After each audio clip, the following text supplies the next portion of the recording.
yeah, we can win on Sunday. We can win, but yeah, I I don't trust the whole thing. It's not sure, and I think it's 50-50. And I say this every single time. It's not even, do you remember what it was like in Miami?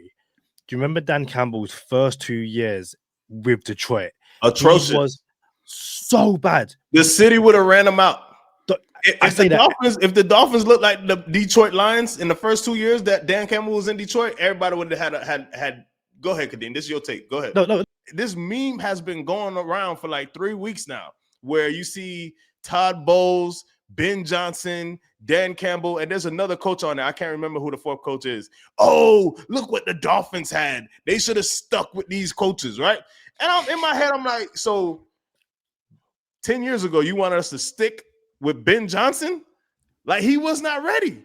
You know what I'm saying? Like, none of these boys was ready 10 years ago.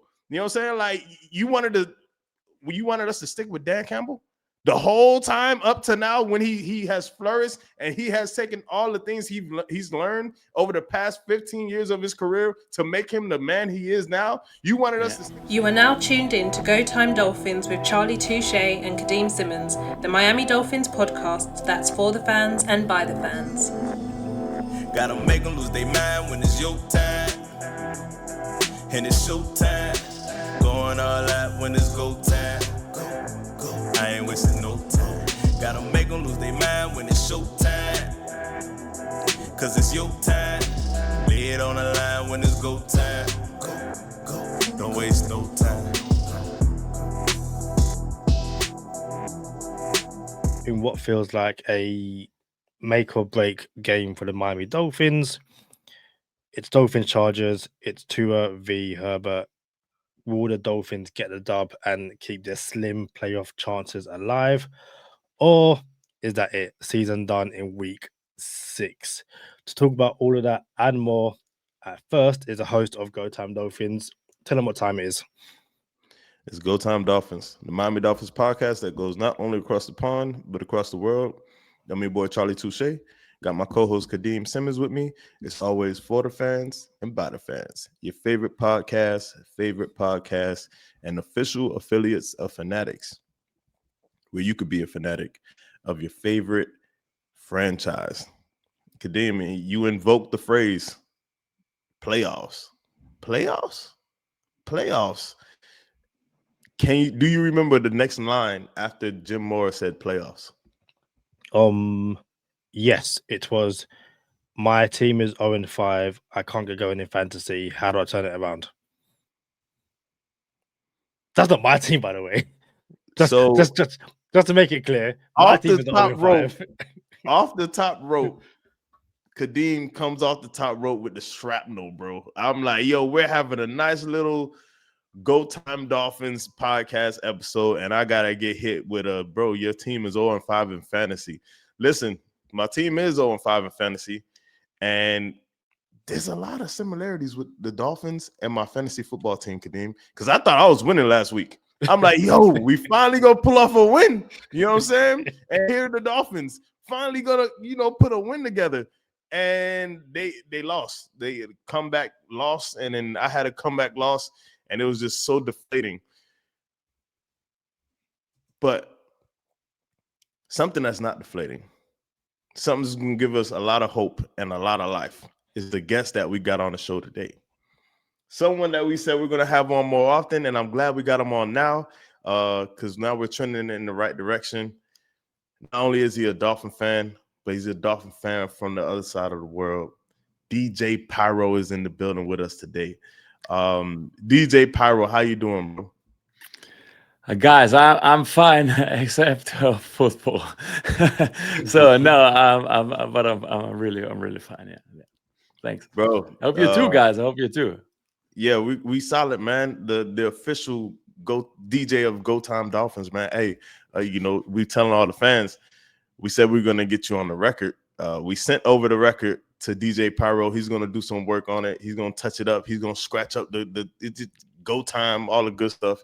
So I can't wait till we get that back. And by the time he comes back on the next episode, we'll probably have that, and then we can share it with all the listeners.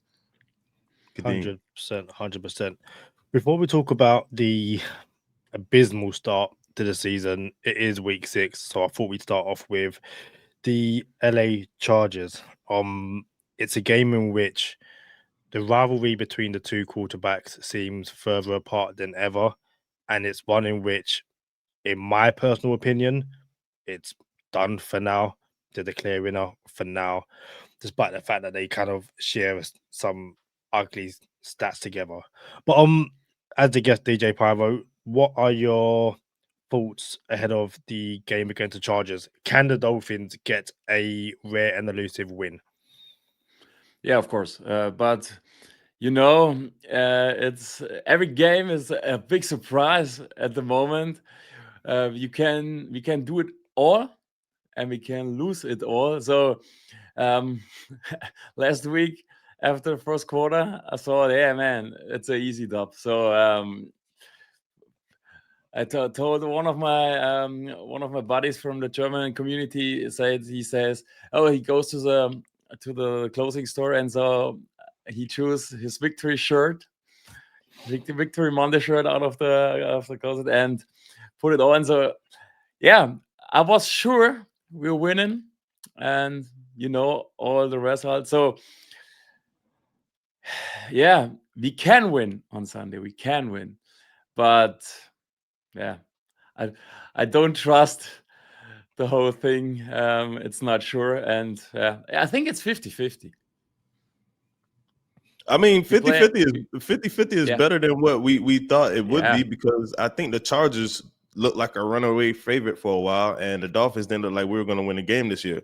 So if you tell me it's 50-50, I don't know if I'm excited about it, but I'll take 50-50 right now. What do you think the problem has been with the Dolphins this year, bro?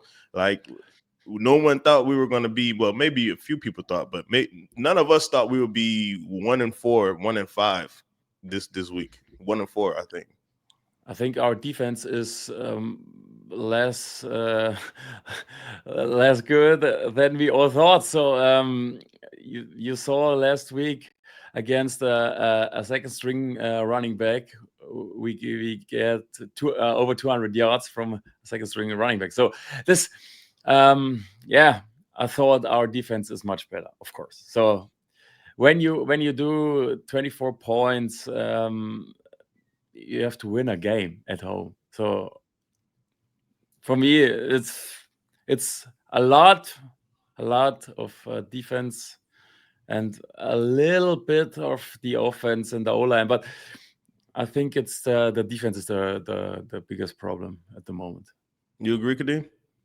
Yeah, and I was gonna say, not to like go too far away from the Dolphins season as a whole, but if there was ever a get right game which you thought might have been the Panthers, for the defensive side of the unit anyway, it could be the Chargers. It's a Chargers team that's missing 3 offensive linemen, and Hampton's out injured, if I believe. Hampton's still out, isn't he? Yes, he's on my fantasy football team, Kadeem. The IR right next to it says I'm not going to have him, and he's not going to be available for a few weeks. But yeah, with no Hampton and 3 offensive linemen missing, I guess my question, starting off with you, Charlie, can this defense put a solid game together? Can Chubb, Phillips, Robinson, maybe even Kenneth Grant, can they turn up and make it uncomfortable for Justin Herbert throughout the 60 minutes? Who was that last name you mentioned? Kenneth Grant. Who's that?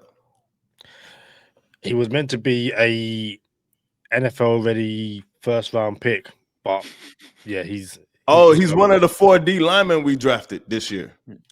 Yeah. To be fair, one of the others is doing pretty decent, and I'm just saying, Kadeem, when you draft 4 D linemen, when you could have used 4 O linemen, it says something about like a lot of things. I am a huge Chris Greer supporter, bro. I was conducting the Chris Greer train, bro. The train has derailed, bro. It didn't even come to a halt. It didn't even come to a stop. It derailed. You know what I'm saying? I thought the train would slow down a little bit. Chris Greer train, I slow it down a little bit, and then I speed back up a little bit. Nah, bro, the train is off the tracks. When you can't find a win, you don't have any excuses why your defense is playing so porous and your D-line is trash. Your O-line is Swiss cheese. You know what I'm saying? Like, your quarterback doesn't have time. Enough of the Chris Greer thing. Back to what you asked, bro. You said, can we show up or something like that? Like, yo, can we show up with the Chargers got 3 O linemen out? The thing is, we do show up from time to time. We're just not consistent. Like, when we watch these games, we see, oh, this is the team that I expected right here. Oh, okay, bro. When you see the defense getting turnovers, it changes everything, bro. Like, you see the takeaways. I said turnovers. When you see the takeaways and we're up in the turnover ratio, it feels good. You're like, this is a winning team. This is what it takes to win. And then suddenly it's not them anymore. So something's not clicking. And in my opinion, when your team does have the ability to ball out, does have the ability to play well, and they show it to you, but they're not consistent, I think that's a coaching issue. I don't want to say it, but I think it falls back on coaching. You have to keep your team ready every single week. You have to keep your team in the mind frame of, no, we're killers. We're going to go in here and put our foot on their necks. You know what I'm saying? So I think it goes back on McDaniel and the brass and the front office. But at the end of the day, players got to play and show up. And you see it from time to time, but not enough, bro. So I don't know what we're going to get. I don't know what we're going to get moving forward in each game, bro. Pyro, am I tripping? No, I want to talk about the rookies. So this is the first year, and somebody's ready, somebody's not. But let's talk about the Zach Sealer guys. So I can see this veterans Chubb. Okay, Chubb was okay, but Phillips, Sealer. So this, you say it doesn't click together. So I can see it works like a unit. So there are some situations they're doing it great, and then the next play is they look like a high school team. So yeah, and the consistency isn't here in this team. I don't know why. I think it's the coaching too, but yeah, it's not easy to watch every week. We're doing a lot of mistakes, easy mistakes. But not only on the defense side, you saw last week, Brewer sacked Tua. So when your own center stop your quarterback, it's man, just kidding. This is not professional football, or it doesn't look like professional football what this guy's doing. So yeah, it was a freak show after the first quarter. Really, yeah. I read it on X on Twitter. It was like a charity event. So our defense, you want this? Yeah, you can have it. You want this? You can have it. So no, bro, it was too easy and not professional. So I said this before, and I'll say it again. The Dolphins are 1-4 right now. Yeah. We jumped out 17-0, I think, against Carolina. Yeah. Like, so if you say we could have been 2-3, you're like, oh man, we could have been 2-3, right? You could say that. And then you go to that Patriots game, like, yo, that was a win. You know what I'm saying? Like, yo, put this thing away. You won this game. You could do this. And then the Bills game, from pillar to post all the way to the fourth quarter, Zach Sealer has the roughing the punter, passer, or kicker. You know what I'm saying? And then that game gets out of hand. No one thought the Dolphins were going to come out and put up a fight like that. There's I'm not tripping when I say this. You could have been 3-2 right now, or even 4-1, and everyone could have said, all right, the Dolphins are a slow starting team. The Bengals start off slow, with Joe Burrow all the time. The Patriots used to start off slow all the time. Now you could just say, all right, the Dolphins got smacked by 38 points, 35 points against the Colts, but they're just a slow starting team. But now you can't say that. You're 1-4. You are what your record says you are. You can't say, "Oh, we're a slow starting team," and da da da da da da. I mean, you could, but it doesn't mean nothing anymore because now you need wins. Now you need to turn the page, and now, hey, you know that song, Pyro? Here I am on the road again. There I am. Yeah, my God. Anyway, so now you got to turn the page. You feel me? So you got to find a way this week to get the win that no one else thinks you're gonna get. Yeah, and it's. I think it's. We should not talk about the playoffs. We should talk about the next game. For me, so you have to think from game to game, and when you win the next 2 game or 3 games, then we can talk about the playoffs. But let's talk about the next game and then the next game. So it's difficult enough to play the Chargers. Then we play against the Browns with a hell of a defense. So it's from game to game, I think. And so yeah. Kadeem, I know you about to say something. My fault, Pyro. I know you about to say something, Kadeem. But Pyro, you said just the next game. Bro, I can't even think about the game. I just want the next quarter to go well. Can we win the quarter? You know what I'm saying? Because we up 17 and now it's like, oh, we got this win. Nah, bro. Next quarter, keep coming out. You know what I'm saying? Okay, next half. Let's bro, can we win a quarter and put quarters together?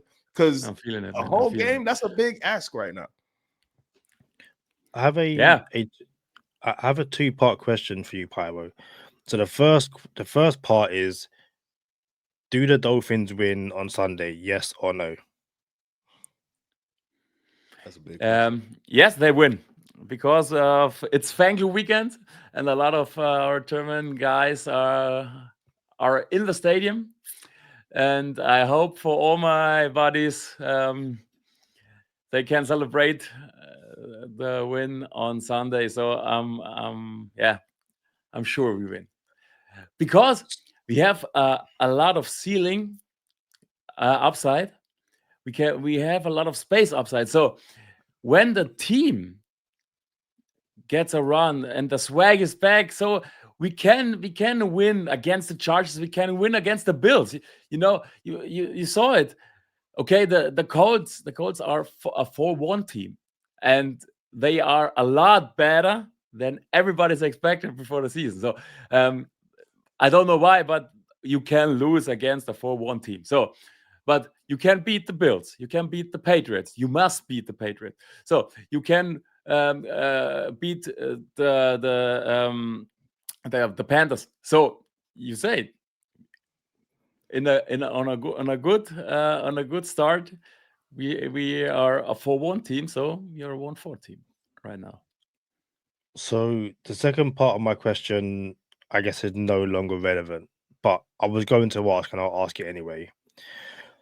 As a fan, at this point in the season, 1-4, if you're not thinking about playoffs, are you thinking about the draft? And I ask that because there's quite a few fans who are kind of now doing mock drafts and saying, okay, looking at these quarterbacks and stuff like that. Like at 1-4, players aren't going to tank. Players want to win. You know, they don't have the longest career. They're not wasting a year to lose. Like they're not doing that. But as a fan at 1-4, are you looking at the draft, or is it a case of there's still time to turn this around? I'm going to try and stay positive. No, I don't look at the draft. I know we are at the moment position 4, but that's all. For me, the more important question is the end of the transfer period. So, because of we lose on Sunday, what happens? Do we transfer some guys for draft picks, or this for me the next small step in this whole thing? So it's a very difficult question because I can't imagine what is in the heads of the front office. So are they doing, or are they starting a rebuild after the season when we go in 4-13? I don't know. Or is McDaniels after the season our coach? He have contract, I think, to 28. Is Greer our manager next season? 1 year again? And of course, is Tua our quarterback next year? I'm sure Tua is our quarterback next year, but I don't know what's in the head of the front office, and I don't know what is the plan. So I think it's possible to all the as everything is possible after the season. So I think it's we start a rebuild or we try it again. What do you think, Charlie? What do you think, Kadim?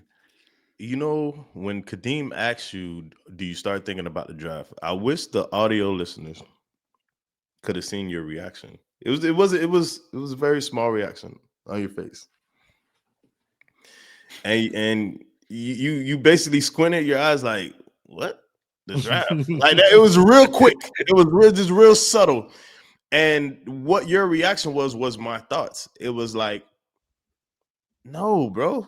I'm still worried about the first quarter of the Chargers game. You know what I'm saying? When I said I'm just thinking about the next quarter, I'm just thinking about the first quarter of the Chargers game.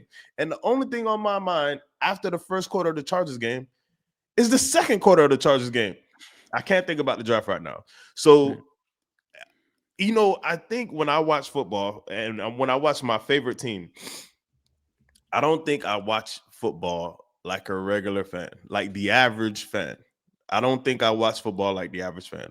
I think I watch it like I'm genuinely a part of the front office. I think that's how I watch football because I'm thinking about timeouts and like during the game, it's like coaching moves, and post game and pre-game is like GM moves. So I can't get too excited during the game. I don't get too high during the game. I don't get too low during the game. And my first thought is course correction. How do we fix this? So I really don't fan like the average fan. I don't think. I could be tripping. I don't know.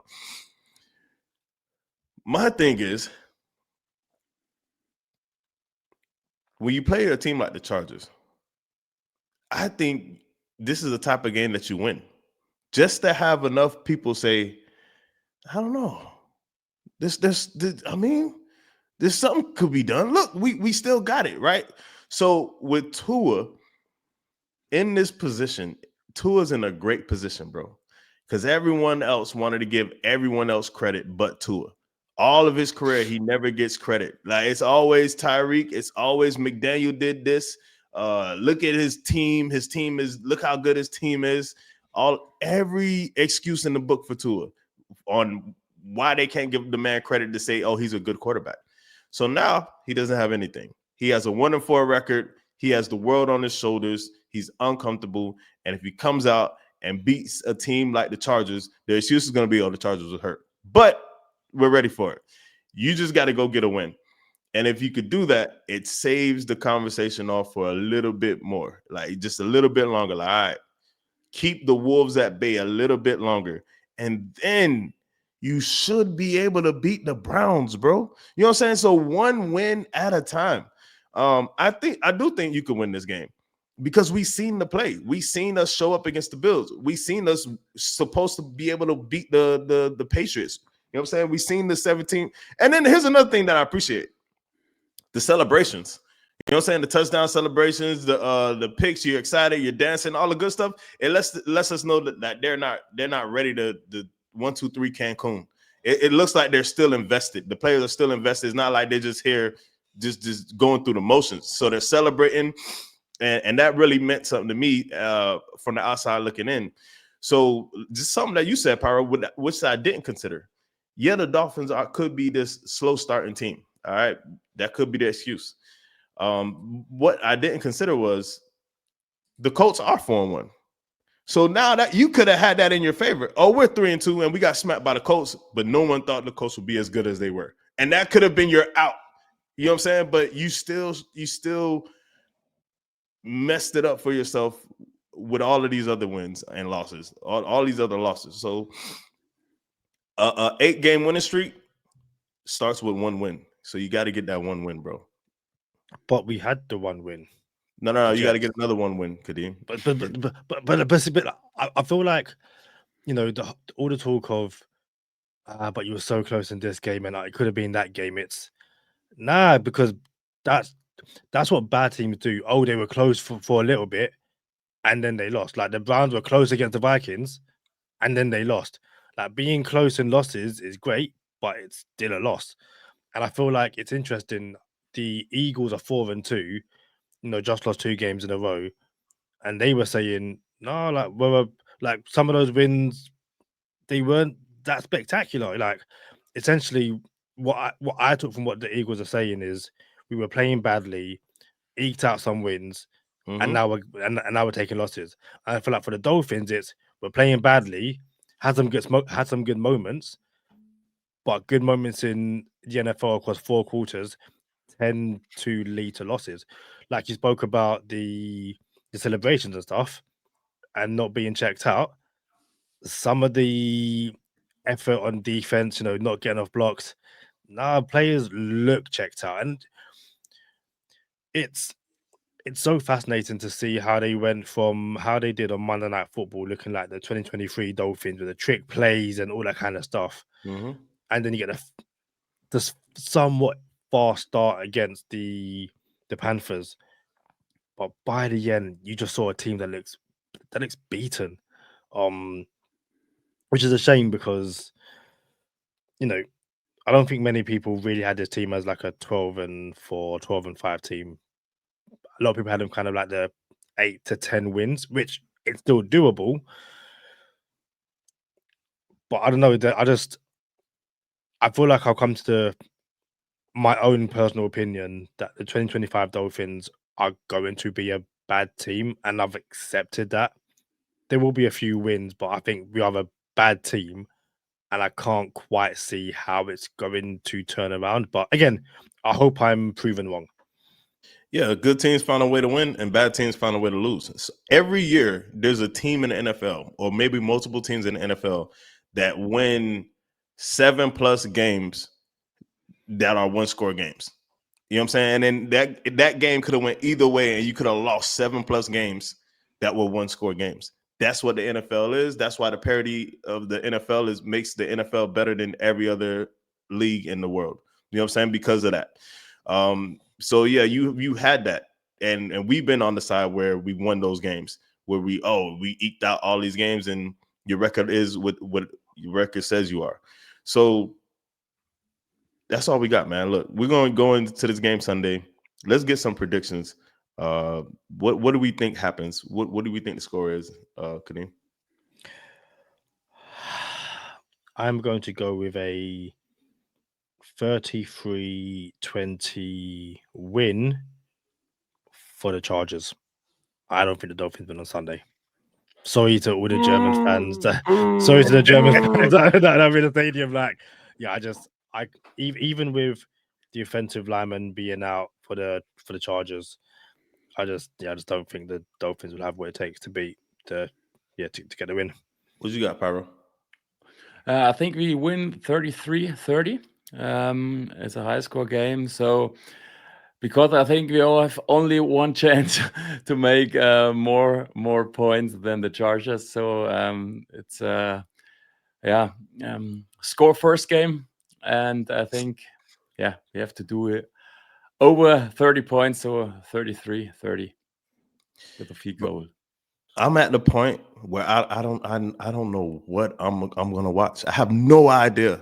It is like, I don't know what analogy I could come up with right now, but it's y'all know what airheads are? The candy, the candy airheads. So I'm talking to someone from London, and I'm talking to someone from Germany. Maybe they haven't heard of airheads, but for all the audio listeners, there's a candy called airheads, and it's like blue flavor and red and green and orange and all these different colors. And then eventually they came out with a mystery flavor, right? Like, yo, this is the white airhead, and it's the mystery flavor, and you're gonna get one of your favorite flavors. You just don't know what you're gonna get. And bro, that's what it's like watching the Dolphins game now. I have no idea what I'm gonna get. So what if they come out 17-zip the Chargers in the first half, I won't be surprised. That's the problem. I will not be surprised. Like, oh, we look good. because we looked the same type of good against the Bills. We've looked good throughout the season in spurts around the season. So here's my thing. This O-line is atrocious, bro. It is so bad that when we look good, people don't understand how bad the O-line looks while we're looking good. Like, it's like, nah, bro, this O-line is still bad. Like, I remember that there was a drive. I can't remember what drive it was or what game it was. Tua came back, drove down the whole field, punched it in the end zone, and the O-line was still terrible that drive. And I'm like, yo, no one's going to say the O-line looked trash that drive, but they did look trash. So this O-line is terrible, bro. And then we have Jonas Savaiinaia rated as the worst O-lineman in the league. Yeah, So PFF now you got rated these him, two rookies who are both rated on the opposite side of the ball from each other as the two worst rookies in the league. In my opinion, one of them is playing out of position. And that position happens to protect the blind side of your franchise quarterback. I don't understand the ineptitude that it takes to not put this person in his natural position when you need someone in that position. I don't understand that, bro. So for me and my dollar, if this was Shark Tank, I'm out. Like, y'all tripping, Chris Greer. You're tripping, Mike McDaniel. Yo, you need help on the right side. You have a right guard that you're not playing at right guard. It is the wildest thing to me. So going to the game, my prediction, and I'm going to play the game because I'm pretty sure none of us know what's going to happen. And if you do, holla at me on when we make these picks. But anyway, like, I see it as a one-score win for somebody. And it's a heartbroken loss for somebody. And I'm hoping for the life of me, it won't be for us this time. So I see it as 21-27. And I guess I got to pick a team. I'm going to say Chargers, bro. 21-27 Chargers. Like, it's going to be close. It's going to be a game that's supposed to be won, and the other team's going to blow it. Because right now we haven't been winning games. We've been losing games. It's not like, we had this game and we deserved to win and they beat us. Like, nah, bro, we didn't deserve to win none of those games. Like, obviously we didn't win those, but there's games where you're like, yo, we really deserved to win and we lost. Nah, bro, we didn't deserve to win that Carolina game if you're gonna play like that, bro. So that's where I'm at with it. No, it's gonna be a long evening. Evening, obviously, UK and German fans. Like, it's a 6 p.m. kickoff in the UK, 7 p.m. in Germany, 1 p.m. for if you're in I guess the Eastern time zone in the States. Again, you mentioned, Mike Pyro mentioned McDaniel having a contract until 2029, I think it is. 28, I thought of it. That's okay, maybe. No, I think it is. I did have it, but then I was searching for Airheads. Yeah, I'm true. Also, Charlie, you're a movie guy. Have you seen the movie Airheads? No, I haven't. I didn't even know it exists. A 1994 movie with Brandon Fraser, Steve Buscemi, and Adam Sandler. Like, in 1994. What an insane cast that is. But yeah, so at the very least, McDaniel's contract is doesn't run out for a few years. No one knows when Chris Greer's contract runs out. That's like a well-kept secret in Miami. But again, it's a hypothetical situation. If the Dolphins do lose on Sunday against the Chargers, and it's not pretty, it's like you're down early, you're down big, and fans are booing, fans are leaving. Do you think that's enough for Chris Greer to go? So Chris Greer, Steve Ross to go, nah, I'm done. Like, you're both gone. The reports say that they're gonna get the season, or they aren't really close to losing their job. But an embarrassing home defeat with fans leaving can change his mind. So, what do you think? Do you think McDaniel can stay the course of the season, or is he on borrowed time? So I think the first guy who left the building is Weaver. So I can't stand with him with 1-5. So I'm sure he's the first one. And yeah, I think McDaniel stays the whole season. I can't see. What do you think? With another coach, the team would be better. Really? I have some. I'm not gonna say breaking news because by the time you listen to this, it's no longer breaking. But the Dolphins have released Cornell Armstrong from IR with an injury settlement. So cornerback Cornell Armstrong has left the Miami Dolphins. As we are recording, it's like literally just happened. By the time you hear it, it's like 12 hours later and stuff like that. But that's one player who left the Dolphins, Cornell Armstrong. I'm available. I just need my right helmet size. I'm available to play corner, bro. I believe I could get. I got a couple series in me at corner, bro. If y'all need me, I'm just saying. Go ahead, Pyro. Yeah, no.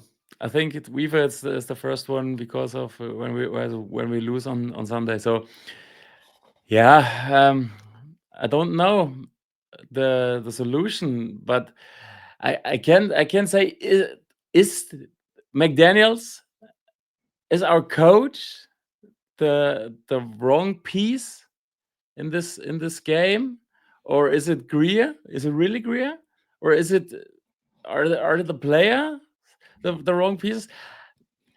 I think it's a bad mix of all the parts, and that's we are. I say it every year.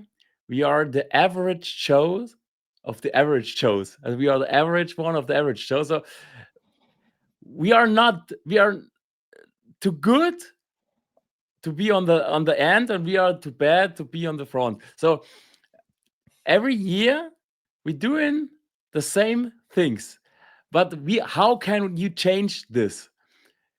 We're doing it for 25 years. So, but that's what I think. How can you change this situation from the bottom? Is it Greer? Is it Ross? Where should we start to be a good team for a long time? And this is the point. It's the coach. I don't think so. We are average with Gaze. We are average with all the other guys, for offense coaches, defense coaches, Campbell. So I don't know where we start again. How can we start again? So I don't know. Maybe it's Korea. Let's try. That's a question. I'm gonna need an entire off season for. Like, Yeah. episode is not enough to dissect that question. Like you said, Wanstead, Philbin, Flores, Gase, all these boys. So if we lose, all right, I'm gonna play the hypothetical. Obviously, how you win, it matters. What it looks like when you win, what it looks like when you lose, it matters. Like, so if people are checked out, you know what I'm saying? Like in week 6, yeah, we have to address something. So it depends on how you lose when you lose. That absolutely matters, and it depends on how you win when you win. That absolutely matters. So depending on what something like that will look like, I don't know, but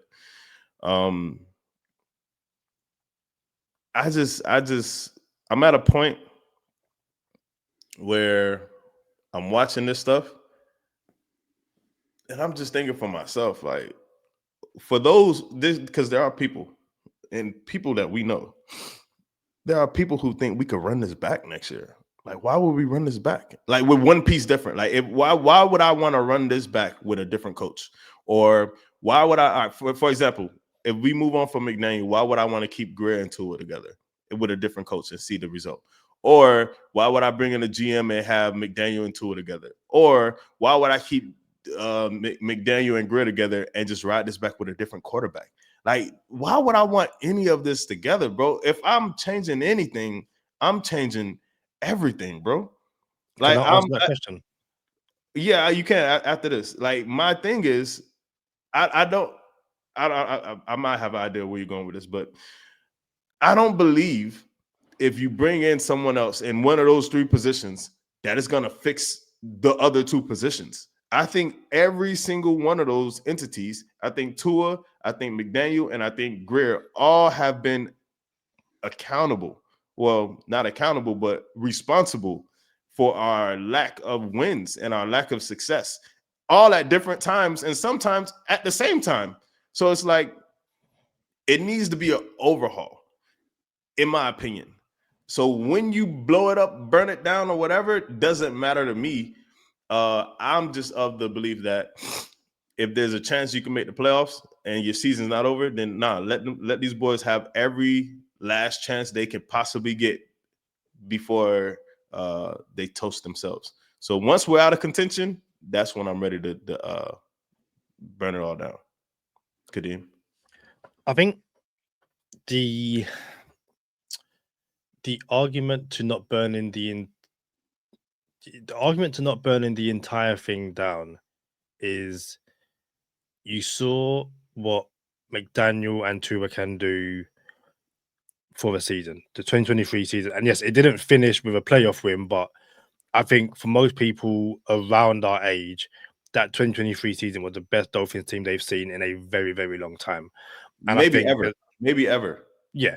And I think there's people that will turn around and say, if you draft better, if you have someone who whose philosophy is different to Chris Greer's, I'm not gonna try and pinpoint like what Chris Greer does wrong, if that makes sense. But it says, okay, is going to not necessarily play it safe, but probably go like best player available instead of saying, hey, I need a defensive lineman in the first round, so I'm going to draft a defensive lineman and not take something else. If you get at the very least a GM who believes in building a roster through the trenches and says, okay, like you said, Charlie, I'm going to take 4 offensive linemen and not 4 defensive linemen. If you give McDaniel and Tua that kind of GM, you might be able to essentially fix what Greer has basically broken. Kadeem, I know you ain't just say that. Because I'm gonna give you some of your own medicine real quick, because you give it to us all the time here on. Hold on. That's not something I believe in. I'm saying that's an argument that someone could make. Yeah, but look, I'm gonna give you some of your own medicine. Like, it's not that Chris Greer hasn't tried to fix the O-line. He has tried to fix the O-line. He's just been unsuccessful in doing it. So even if you bring in another said GM that goes O-line heavy, you still have to actually fix it, not just try to fix it. And my pushback to that is, for someone who says, well, look what we were in 2023. Like, bro, look what we were in 72. Like how far you want to go back before you say, oh, look what we did here. Because at the end of the day, Tua himself, as I got on my Tua sweater because he's my guy, Tua himself hasn't looked good from the Titans game in 23 to now. Like, you could probably pick like 5 games out of those, maybe 17, because he was hurt last year. You know what I'm saying? And then that's also another thing that's always there. Like, man, is he going to be available? So he hasn't looked good. So there's times where you're watching these games, and for myself, I can speak for myself. I can see Chris Greer showing up in these games. Like, all right, this is a Chris Greer problem. I can see McDaniel blowing it. All right, McDaniel's tripping right now. Then I can see Tua not going through his progressions the right way. I'm like, all right, now Tua wants to show up and start tripping. So yeah, you have to assess the right blame to the at the right moment. But at the same time, this isn't just a blanketed, oh, we get a for those people who believe, oh, well, look how successful Tua and McDaniel were. That's a relationship. We should just keep that together, and someone else is messing with that relationship. Nah, bro, I think that's a different time. That's a different quarterback, and maybe the same coach is barely making the growth that he needs to make. So I don't believe if you insert a different equation or a variable to that equation, then maybe you get a different answer. But that question in itself is not what it is. Like, so McDaniel and Tua have been tripping for over 2 years. They're tripping, bro. So then, Pyro, my question to you is there and worry isn't the right word, but do you believe if McDaniel and Tua both go to different teams, they would be more successful? So if McDaniel goes and becomes OC or even a head coach somewhere, or you put Tua in a different team, essentially does Tua become the next like Baker Mayfield, Sam Darnold, like these quarterbacks who have gone to unless we said even Mac Jones, quarterbacks who've gone to a different team and gone, hey, I wasn't bad. That team is bad. What do you think? So we left a lot of player, and they performing at every other team, but not into the Dolphins team. I'm sure. I'm sure Tua could be successful in a lot of other teams because of maybe a better O-line and different schemes or different receiver or a better running game. Also, I think he could be very successful. Think too, McDaniels could be very successful with the other team, but I'm sure McDaniels he's still growing. So he's a young head coach, and I think he needs 5 years again, 5 years more. So look at Dan Campbell. It was 2015. After 4 games with 0-4, we won 2 games. And okay, it was I think it was a 5-12 season. But now everyone says, "Oh, why we didn't keep Dan Campbell and he's the greatest?" And guys, did you remember what happens when the franchise says Dan Campbell is our new coach? Do you remember what happened? The press was really crazy. It was my beginning, the start of Twitter usage there. Everything I saw on Twitter was roasting the Dolphins for this decision, and now every second fan says, "Oh, why we don't keep Dan Campbell?" And so I think Mike McDaniel is a very good coach, but he's at the start of his career. So I think we have to keep him till 28. With a different with another quarterback. I love Tua. I'm a huge Tua fan too, but I don't think this is a perfect relationship between these two. And Anymore. anymore, but when you are on a winning streak, everything is fine. Yeah. There are no problems. Everything works. Every trick game, everything works. So you have no problems. The really character of a team or from people, you can see the really character when it doesn't work. What's your work ethic? What's your decisions when it's not work? What is your second decision? What your second read or your third read when the first one doesn't fit? So this is the quality of a team or a coach or a quarterback when it doesn't work your first plan. Hope you understand what I mean. So and now I have this feeling. There is, I don't know what, but there is anything it doesn't work. It's like this. I don't know the American word with this in a clock. This wheels. The gears, the Yeah. gears of a clock. Yeah, and it doesn't fit at They're the not moment. clicking. Yeah, so I don't know. Is it Mike or is it Tua?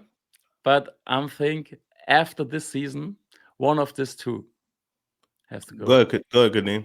I just because you mentioned Dan Campbell and in the UK Dolphins group chat, the one that I'm in anyway, Yeah. Someone mentioned Dan Campbell the other day, and I say this every single time. It's not even, do you remember what it was like in Miami? Do you remember Dan Campbell's first 2 years with Detroit? Atrocious. He was so bad. The city would have ran him out. I say that. If the Dolphins looked like the Detroit Lions in the first 2 years that Dan Campbell was in Detroit, everybody would have had. Go ahead, Kadeem. This is your take. Go ahead. No, but it's true. So I just found an article from Sports Illustrated, the Lions part of the website. It is in November 2021. It said the Lions should fire Dan Campbell and hire Ryan Day. There's a few interesting little bits of the article. So one bit says Detroit's offense is antiquated and can't score 20 points consistently. It says Ryan Day would come in, instantly get rid of Jared Goff and find a quarterback that could execute throwing the ball beyond 7 yards. It says while Campbell understands Lions history and wants to change it, the organization must realize that anyone tied to the Lions or has the stench of failure from failed seasons of the past will likely not ever find success in today's football landscape. This is from 2021. If this person, John Macaron, got his wish, the Lions probably don't become what they do today. So 14 wins last year. So listen, I still don't think that Dan Campbell is perfect. I still think he's still learning on the job. You know, the way they can sometimes just capitulate in a game, even in the playoffs, means he's still learning.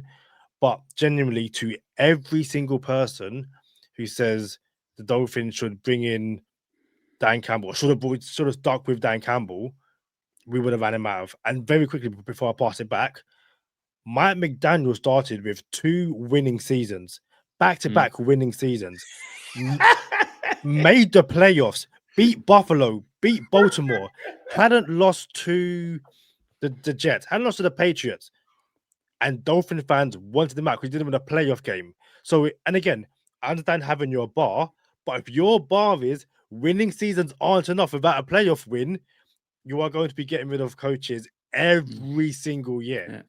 My dog just cooked, bro. Hey, I don't even have to say nothing. Kadeem just cooked, bro. It's not even, bro. Listen, I was gonna say this meme has been going around for like 3 weeks now, where you see Todd Bowles, Ben Johnson, Dan Campbell, and there's another coach on there. I can't remember who the 4th coach is. Oh, look what the Dolphins had. They should have stuck with these coaches, right? And in my head, I'm like, so 10 years ago, you wanted us to stick with Ben Johnson? Like, he was not ready. You know what I'm saying? Like, none of these boys was ready 10 years ago. You know what I'm saying? Like, you wanted us to stick with Dan Campbell the whole time up to now when he has flourished and he has taken all the things he's learned over the past 15 years of his career to make him the man he is now. You wanted us to stick with Dan Campbell for 15 years? You know what I'm saying? Or however long it's been since he was a Dolphins coach. You know what I'm saying? Like, bro, that's not how this thing works. So shout out to Chris Carter, Hall of Famer. He says he was on the Eagles and he was just acting up he was young, wasn't mature. And Rex Ryan's dad, I believe Buddy Ryan, cut him. And he said it was like a shock. It was like, bro, I got cut. Like, are you serious? I'm Chris Carter. I got cut, bro. And then he said I had to fix it. I had to focus. I had to fix it. And if I didn't get cut, I would not be the player that I was today. Yo, if those coaches did not go through what they had to go through to get where they are today, they would not be those coaches who they are today. You know what I'm saying? And then we know the story of Chris Carter. He goes on to be a Hall of Famer because of it, because he had all of that, all the experience beforehand. So, bro, all the foolishness of, oh, we should have kept Ben Johnson. Oh, we should have now. There is some truth in it though. Like, yeah, like you have to be more patient. You have to give these boys a better chance. You know what I'm saying? It wasn't 10 years ago for Ben Johnson because Ben Johnson was let go by Brian Flores. That was only 5 years ago. You know what I'm saying? So you gotta give these boys a chance, but at the same time, like, yo, and then that's another thing. So you do keep Ben Johnson under Brian Flores. You think he's gonna be the same Ben Johnson? You know what I'm saying? You think he's gonna get the same type of grace? You feel me? Like, come on now, like this is foolishness, bro. So I wanted to say exactly that, Kadeem, bro. Like, yo, the Detroit Lions with their head coach and their GM, they had to be so patient. They had to endure the worst of the worst seasons. Dolphin fans, like you just said, bro, McDaniel had 2 winning seasons at the beginning, went the playoffs twice, and you know what people were saying? Oh, he inherited a playoff team. No, he didn't. We didn't go to the playoffs with Flores. We didn't go to the playoffs. Everyone just like sun past the fact that, oh, this is a playoff team. He should have did that. No, we didn't. We weren't a playoff team, because if he didn't go to the playoffs, everyone would be saying something about it. So he didn't inherit a playoff team, bro. That just sparked me, bro. Like, and I appreciate that. But yeah, man. But it's a lot there, bro. Don't forget, this is my part. The other part on this McDaniel and Tua thing. Do you remember when Tua was injured, how the team performs? So, what do we think? Can Mike McDaniel do with another quarterback without Tua? So, Tua was the missing part. We lose a lot of game because of Tua wasn't playing. So, with Mike, so he can't. He don't have a good plan to win games without Tua. So this is the other side on this game. So you know what I mean? This is yeah. Nah, we get it. We get it 100%. But my perspective to that is now we're losing those games while they're together. So that's the biggest problem. Hey, before we get into overtime, you were gonna say something, Kadeem? I found a tweet. I don't think it's the tweet, but I found a tweet. It's from an Alfredo Brown. On September 11th, he said, the Miami Dolphins have had so many good coaches on their staff in recent years, yet every single one has been shown the door in favor of a candidate who did not work out. He mentions Dan Campbell, Todd Bowles, Brian Flores, Ben Johnson, and the fifth one's Vic Fangio. It's like, oh, listen, of all people, Vic Fangio does not count because he was successful or had success before the Dolphins. Like, he wasn't a first-time young head coach. Like, Fangio... Yeah, Fangio and Flores aren't head coaches now either. They didn't even get jobs yet as head coaches after the fact. Yeah. Like, after they left here. Yeah, I would say it's funny. It's with the benefit of hindsight. It genuinely is. Yeah, there's... But hold up, that's not even equivalent though. Like, to say Fangio and Flores is like saying like, oh, they're successful now, we should have kept them. So you're saying we should have kept Flores, we should have demoted Flores and made him DC after he was a head coach, just keep him here. Like, sorry, you didn't work out as head coach. We're gonna keep you in the building though. We're gonna make you the DC since you're successful as a DC somewhere else. That's foolishness, bro. Crazy. Hey, I'm gonna. So look. We should have addressed this at the beginning, but we're all gonna see each other hopefully in Spain. Yeah, this is an international podcast, but not only across the pond but across the world. I'm in the United States, Kadeem is in London, and Pyro's in Germany, and we're all meeting up in Spain. Gotta love that. We're gonna see each other, and when we do see each other, I'm gonna bring some airheads for everybody. You know what I'm saying? Yeah, we're gonna that's have great. Airheads, and I got you. Like, yo, I'm gonna bring some lemon heads as well because I've been wanting some lemon heads. I haven't had those in years either. So before we get out of here, Pyro, give us something in German for the Dolphin fans, for the German-speaking Dolphin fans, if you can, for us, bro. Well, again, say something in German for us. Okay, say some word in German. So, also Dolphins-Fans, nicht die Hoffnung aufgeben. Wir gewinnen am Sonntag und ja, macht das Beste aus der Saison. So I said, don't lose the hope for the season, and we win on Sunday. There it is. Listen, we're about to get into overtime. Before we go into overtime, I'm moving. So everyone who see the background, I'm moving my crib right now. So I'll get everything moved up here within the next month. I was on a fantasy football breakout with Story, and I had some stuff around that I'm, probably just at the scenery of the podcast room of the office. The last undefeated team went down, and all the Don Shula memes popped back up. And since I got my autograph, Don Shula Hall of Fame ball.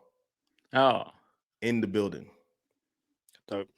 Gotta love it. You know what I'm saying? So when I get my podcast room set up, that'll be a centerpiece of it. Shout out to Don Shula, greatest coach of all time. No matter how many wins should be voided from Bill Belichick, even if he does come back after cheating, like Don Shula is the GOAT. Let's get into bonus time, though. Y'all know what time it is. Stay positive. Overtime. Let's get into overtime. Also, before we get into overtime, you always ask the guests, where can people find you? Yo, Pyro. Oh, you know what? No. You know what? Let's not do that real quick. Yo, Pyro, you got a podcast now, bro. What's the name of the podcast? Yeah, it's the Finfluencer podcast. It's a tricky wordplay with Dolphin and influencer. So yeah, the Finfluencer podcast. How do you spell that? How do you spell it? How do you spell it? So PHIN. Yeah, Finfluencer, like FLUENZA. Finfluence. CE. Oh, influencer. Yes. Right. I was spelling it like the drug. Is it the influenza drug? No, it's like it's the flu. Yeah. No, it's basically if you're sick of the Dolphins, you feel me? Influenza. Okay, you know it works. Found it. Yeah, it's on German. Of course, it's on German. It's in German. Yeah, it's on German. It is in German, of course. I'm still gonna subscribe though. Yeah, of course. Yeah. Subtitles. That's what subtitles are for. 100%. Hey, y'all know what time it is. Stay positive. Test negative. For DJ Pyro and Kadeem Simmons, I'm Charlie Touche. Thank you for tuning in this time. Make sure you catch us next time on Go Time. Already. Gotta make them lose their mind when it's your time. And it's show time. Going all out when it's go time. I ain't wasting no time. Gotta make them lose their mind when it's show time. Cause it's your time. Lay it on the line when it's go time. Don't waste no time. Gotta make them lose their mind when it's your time. And it's show time. Going all out when it's go time. I ain't wasting no time. So, we aren't thinking draft. We aren't thinking, new head coaches. We're focused on the 2025 Miami Dolphins. Pyro, how would you turn the team around? If the Dolphins are going to start winning games, give me one, give me three, give me things that you think the Dolphins need to do to start winning games. I think we need a little change in the front office. So Chris Greer needs an very good co-part, and so he start to think different. For me, it's the first part. And the second part is maybe it could be work. You have to draft a quarterback in the first round. So because it's an alternative to Tua, so make some pressure on him. Maybe it works, maybe it don't work. And when Tua is injured or doesn't fit anymore in the system, you can change him. So for me, it's the two easiest part in this whole system, to bring a new swing inside and some fresh air. So yeah, I think a new coach is a too big part for the change at the moment. So it's week 6. And if you're talking about what do we do right now, Kadeem, I throw everything I have into bringing in every corner there is in free agency. Like Asante Samuel Jr., Stephon Gilmore, everybody who can play football still needs to be on the Miami Dolphins. And this is where I go all in, because it's sink or swim right now. Like, the boat is taking on too much water, and we don't have enough buckets to get the water out the boat. So we have to go get everybody available to help us win right now. That's what I do right now. Now, when Pyro said fire Chris Greer, that could also help right now, because it might spark some motivation around the building. Like, oh, whoa, heads got to roll. You feel me? So obviously, Chris Greer isn't playing football, and he's not coaching either. So he can go. You know what I'm saying? And that might be a good look. Like, oh, heads got to roll. You're undefeated since Chris Greer left. Whatever. But So I thought it was the change after the season, not at the moment. Right. But at the same time, but if that did happen, I could understand it happening because he doesn't affect the game today, right now. I don't want to move pieces like a Tua or McDaniel right now because that says, all right, we're rebuilding right now, and y'all blew it. So I want to give these boys a chance. I don't want the Dan Campbell reaction of, oh, y'all having 2 losing seasons, now you got to go. Again, it matters how it looks. So when you're losing and you're 1-4 and you're getting smoked by 35 points, that looks way worse than and when you're not supposed to. You know what I'm saying? Like, it depends. If you went 8-8 and you lost 6 games by less than a touchdown, like, okay, you know what I'm saying? I can live with that. But that's not what's going on here. So I do want to give these boys a chance to dig themselves out the hole and not just react. Same thing with Adam Gase. Adam Gase took us to the playoffs. And he started off 4-2 twice, I think, 2 4-2 starts. You know what I'm saying? Like, so I think for everyone who said we should have kept certain coaches, bro, like, y'all funny because even the times we did have coaches that were a bit successful, like, y'all still wanted them out of here. So to have coaches that weren't going to be successful, like, and have losing seasons, and just to say you were going to endure it, that's cap, as the kids would say. Or I don't even know if the kids say that anymore. It is. They still say it. It's cap. Yeah, I think if I'm thinking short term, I know everyone wants to, to get tougher, all this kind of stuff. It's to go back to what made McDaniel and Tua successful, and that was not even the screens. It's the read option. It's those slants. It's I can understand if you don't have a run game, trying to get screens going to try move people around. I can somewhat understand it. But I feel like you need to give your players a fighting chance. So instead of throwing a screen 3 yards behind the line of scrimmage and someone's got, A-Chan or whoever's got to fight tooth and nail just to gain 1 positive yards, throw that screen 2 or 3 yards, ahead of the line of scrimmage. So if you get tackled, you've at the very least gained 2 or 3 yards. I gotta stop you though, Kadeem. That's the problem is teams are playing us different. So we can't go back to what made us successful because that's not there no more. They're taking that away from us. And that's a part of the McDaniel not making the right he's not making the right adjustments. So we can't go back to what made us successful because teams are taking that away from us now. I understand and I agree to a point, but it's also a matter of, I guess you have to do a better job. You have to scheme. Like, again, it's teams have taken away what made us successful, but teams have also taken away our wide receiver screens and stuff like that. I'm not saying it's as easy as jumping on Madden and all that kind of stuff. Like, obviously, it's so much more complex than that. But it's okay. Maybe this is a bad example because this team are genuinely bad. But that game against the Paper Planes, you saw the Dolphins essentially assert their authority on the game, and to a lesser extent against the Panthers. Now, the Panthers turned around and said they didn't really change much. Like, at halftime, there wasn't no massive game plan change. They kind of kept on doing what they're doing, and the Dolphins kind of imploded. But I just think, like I said, it's yes, teams are going to, or teams have taken away the middle of the field. I understand that. I'm not saying we're going to throw the ball to the middle of the field. I'm just saying if you're going to throw a bubble screen to the right, don't throw it 3 yards behind the line of scrimmage.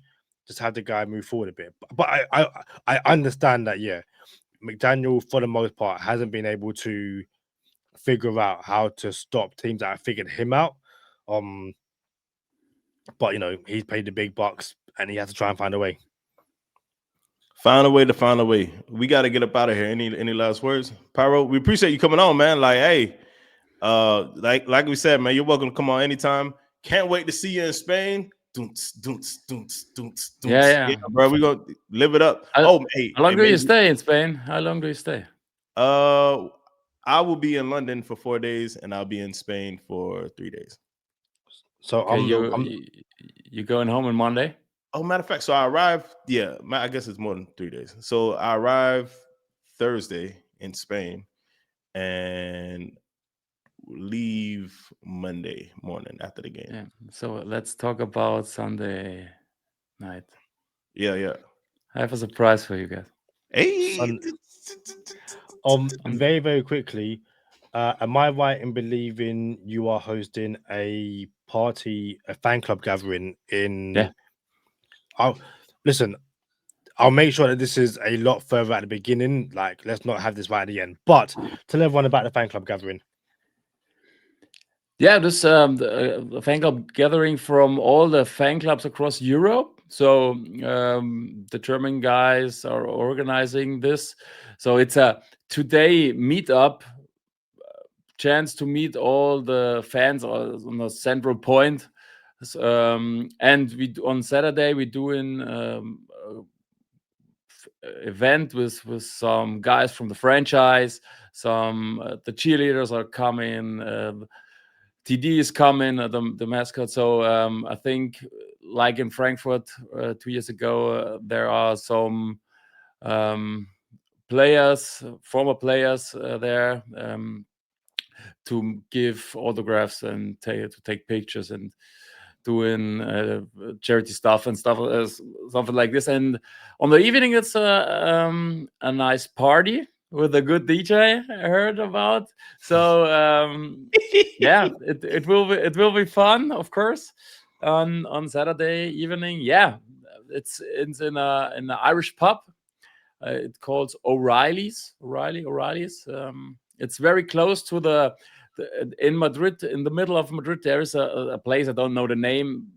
The NFL is the central point of this weekend in Madrid, and the O'Reilly's is really close. I think it's 1 street or 2 streets, and there is the basis point from the Dolphins fans.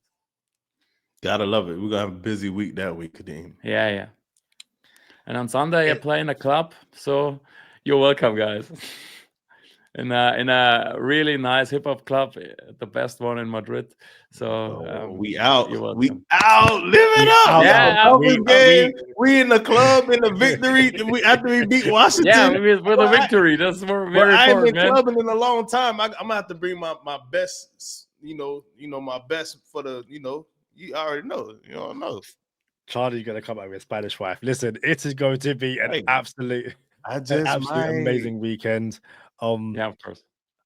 Guys, thank you for tuning in this time. I'm not gonna do the I wasn't going there. I started, I wasn't gonna go there. But no, great episode. Pyro, thanks again for joining us. Chargers on Sunday, and until the next time, we shall see you soon. Peace.